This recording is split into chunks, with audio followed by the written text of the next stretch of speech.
আসসালামু আলাইকুম প্রিয় নবম দশম শ্রেণীর শিক্ষার্থীরা, আশা করি তোমরা ভালো আছো। গত ভিডিওতে আমরা এএসএসসি বায়োলজি চ্যাপ্টার 2 এর কোষ ঝিল্লি এবং প্রোটোপ্লাজম সম্পর্কে আলোচনা করেছিলাম। সো আজকে আমাদের আলোচনার বিষয় হলো সাইটোপ্লাজম এবং মাইটোকন্ড্রিয়া। এখানে মাইটোকন্ড্রিয়া খুবই খুবই ইম্পর্টেন্ট, তোমাদের সৃজনশীলের জন্য বলো আর এমসিকিউর জন্য বলো। সুতরাং আশা করি তোমরা মনোযোগ দিয়ে ক্লাসটা করবা। সো প্রথমে আসো সাইটোপ্লাজম সম্পর্কে।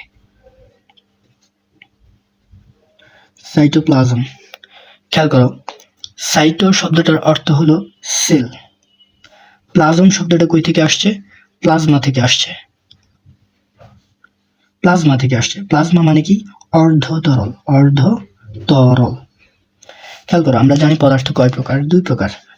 পদার্থ কয় প্রকার? তিন প্রকার। একটা হলো কঠিন, তরল আর বায়বীয়। সো কঠিন এবং তরলের মাঝখানে যে পদার্থটা, সেটার আমরা বলি প্লাজমা। তাহলে এটা কি হবে? অর্ধ তরল। কঠিনও না আবার তরলও না, জেলির মতো। খেয়াল করো, তাহলে সেল মানে কি? কোষ। তাহলে কোষের ভিতরে যে অর্ধতরল, সেটারে আমরা কি বলবো? সাইটোপ্লাজম। তাহলে এখন খেয়াল করো, এটা যদি একটা কোষ হয়, এই কোষটার এই যে এটা কি? এটা অবশ্যই কোষ ঝিল্লি, রাইট? কোষ ঝিল্লি। আর এই যে বাইরের স্তর, এটা কি? এটা কোষ প্রাচীর। কোষ প্রাচীর। তাহলে খেয়াল করো, কোষ ঝিল্লি এর ভিতরে যে অর্ধ থকথকে জেলির মতো অংশ থাকে, সেটারে আমরা কি বলবো? সাইটোপ্লাজম বলবো। কোষের ভিতরে যে অর্ধতরল, সেটারে। তাহলে এখন তোমাদের প্রশ্ন হচ্ছে, এখন তোমরা প্রশ্ন করবা স্বাভাবিক, যে প্রোটোপ্লাজম এবং সাইটোপ্লাজমের মধ্যে পার্থক্য কি? খেয়াল করো, প্রোটোপ্লাজম ইকুয়ালস টু কি ছিল? প্রোটোপ্লাজম ইকুয়ালস টু ছিল কোষ ঝিল্লি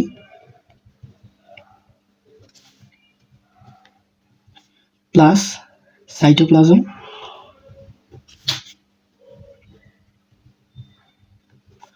প্লাস নিউক্লিয়াস, রাইট?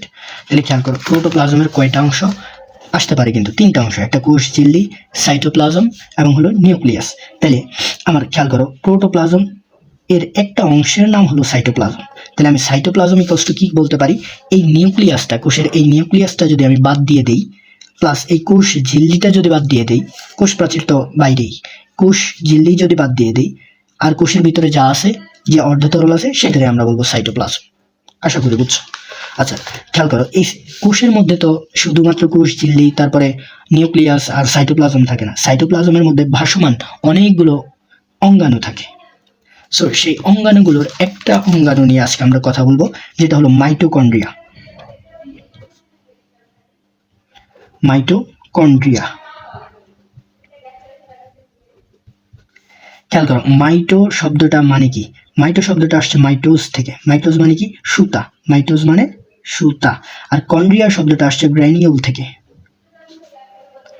গ্র্যানিউল, এই গ্র্যানিউল মানে কি? দানা।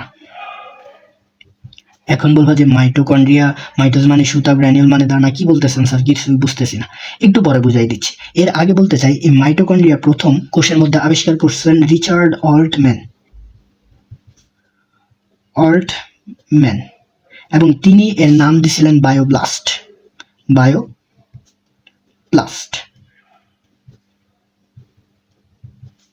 তারপরে এটা মাইটোকন্ড্রিয়া নামকরণ করছিলেন কার্ল বেন্ডা।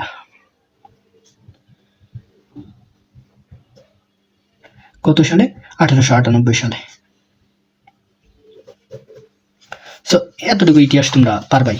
এখন আসো, মাইটোকন্ড্রিয়াকে কেন সুতা আর দানায় দুইটা অংশ মিলিত হয়ে মাইটোকন্ড্রিয়া নামকরণ করা হয়েছে? খেয়াল করো, মাইটোকন্ড্রিয়ার দুইটা মেমব্রেন আছে। এটা একটা মাইটোকন্ড্রিয়ার চিত্র। মাইটোকন্ড্রিয়ার এটা হলো বহির মেমব্রেন, আর এইটা হলো তার অন্ত মেমব্রেন। খেয়াল করো,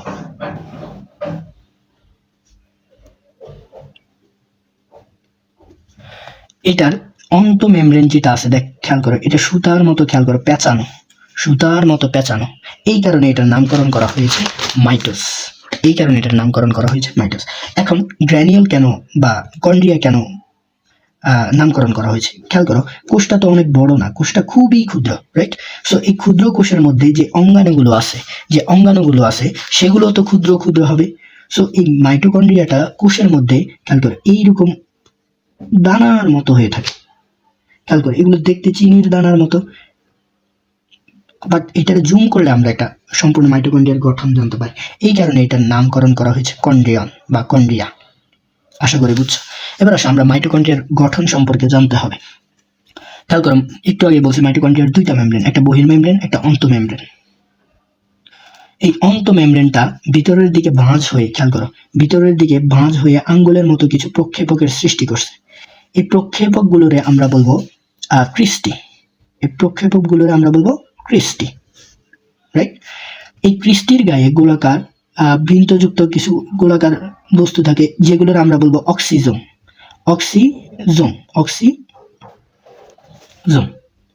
তাহলে আবার ক্রিস্টি কারে বলে? মাইটোকন্ড্রিয়ার অন্তর্মেমব্রেন ভিতরের দিকে ভাঁজ হয়ে আঙ্গুলের মতো প্রক্ষেপকের সৃষ্টি করে, যেটা আমরা বলবো ক্রিস্টি। আর ক্রিস্টির গায়ে গোলাকার বৃন্তযুক্ত অংশগুলোকে বলা হয় অক্সিজোম, রাইট?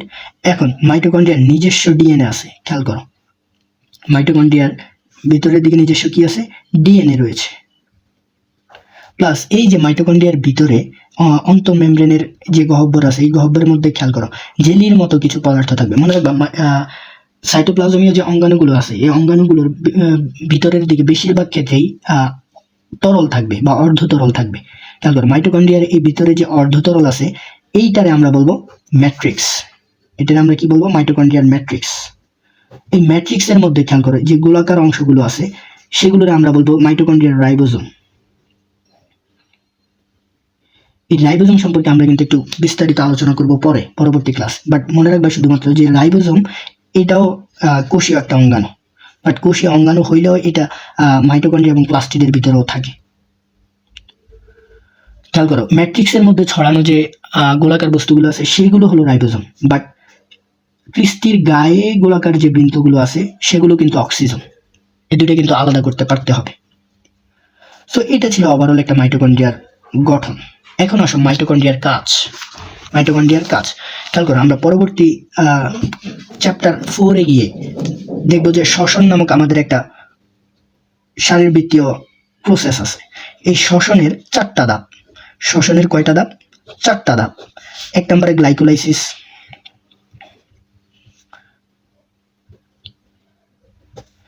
2 নম্বরে হলো অ্যাসিটাইল কোএ সৃষ্টি,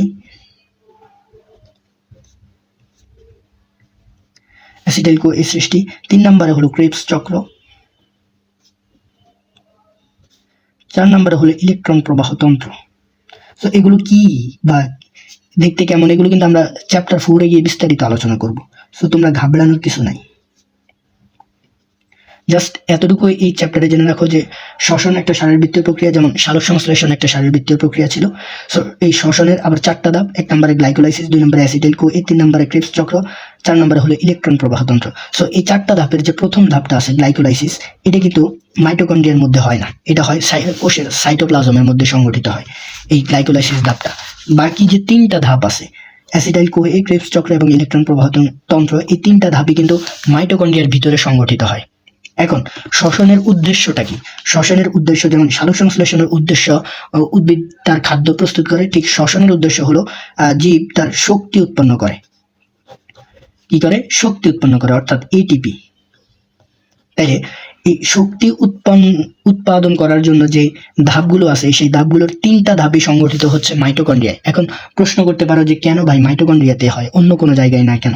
বিকজ মাইটোকন্ড্রিয়ার এই যে অক্সিজোম আছে, এই অক্সিজোমগুলোর ভিতরে কিছু এনজাইম থাকে, যে এনজাইমগুলো মূলত এই শ্বসনের এই ধাপগুলো সম্পন্ন করার জন্য ব্যবহৃত হয়, যেটা অন্য কোনো অঙ্গাণুর মধ্যে নাই। এই শ্বসনের এই 4টা ধাপের মধ্যে এই যে ক্রেবস চক্র আছে, এই ক্রেবস চক্রে সবচেয়ে বেশি শক্তি উৎপন্ন হয়। সো সবচেয়ে বেশি শক্তি উৎপন্ন হয় ক্রেবস চক্রতে, আর ক্রেবস চক্রটা সংগঠিত হচ্ছে মাইটোকন্ড্রিয়ার ভিতরে। এই কারণে মাইটোকন্ড্রিয়াকে শক্তির ঘর বা পাওয়ার হাউস বলা হয়। খুবই খুবই ইম্পর্টেন্ট, সৃজনশীলের ক্ষতে আসবেই যে মাইটোকন্ড্রিয়াকে কেন শক্তির ঘর বা পাওয়ার হাউস বলা হয়। আবার রিপিট করতেছি, খেয়াল করো, আমাদের একটা শারীরবৃত্তীয় প্রক্রিয়া আছে শ্বসন। সেই শ্বসনের মূল উদ্দেশ্য হলো শক্তি উৎপন্ন করা। সো এটার যে 4টা ধাপ আছে, এই শ্বসনের যে 4টা ধাপ আছে সেটার মধ্যে প্রথম ধাপটা গ্লাইকোলাইসিস, এটা মাইটোকন্ড্রিয়াতে হয় না। বাকি যে 3টা ধাপ আছে অ্যাসিটাইল কো এ, ক্রেবস চক্র এবং ইলেকট্রন প্রবাহ তন্ত্র, এই 3টা ধাপই মাইটোকন্ড্রিয়ার মধ্যে সম্পন্ন হয়। এবং এই 3টা ধাপের মধ্যে সবচেয়ে ইম্পর্টেন্ট হলো ক্রেবস চক্র। এই ক্রেবস চক্রটা সবচেয়ে বেশি শক্তি উৎপন্ন করে, আর এই ক্রেবস চক্রটাই সম্পন্ন হয় মাইটোকন্ড্রিয়ার মধ্যে। এই কারণে মাইটোকন্ড্রিয়াকে শক্তির ঘর বা পাওয়ার হাউস বলা হয়। যদি বলা হয়ে থাকে যে কেন মাইটোকন্ড্রিয়ার মধ্যে শ্বসনের ধাপগুলো সংঘটিত হয়, কারণ মাইটোকন্ড্রিয়ার এই অক্সিজোমের মধ্যে এনজাইম বা উৎসেচক, শ্বসনের জন্য যে এনজাইম বা উৎসেচক প্রয়োজন সেগুলো থাকে। সো আশা করি মাইটোকন্ড্রিয়ার সাইটোপ্লাজম একদম পানির মতো সোজা হয়ে গেছে এখন তোমাদের কাছে। তোমরা জাস্ট একবার রিভিশন দিলেই বা একবার বইটা রিডিং দিলেই অটোমেটিক্যালি মাথায় ঢুকে যাবে। আজকের ক্লাসটা এই পর্যন্তই। ক্লাসটা অনেক লম্বা হয়ে গেছে, সেজন্য সরি, বাট আশা করি তোমরা ক্লাসটা করে মজা পাবা। সো আজকে এই পর্যন্তই। আসসালামু আলাইকুম রহমতুল্লাহ।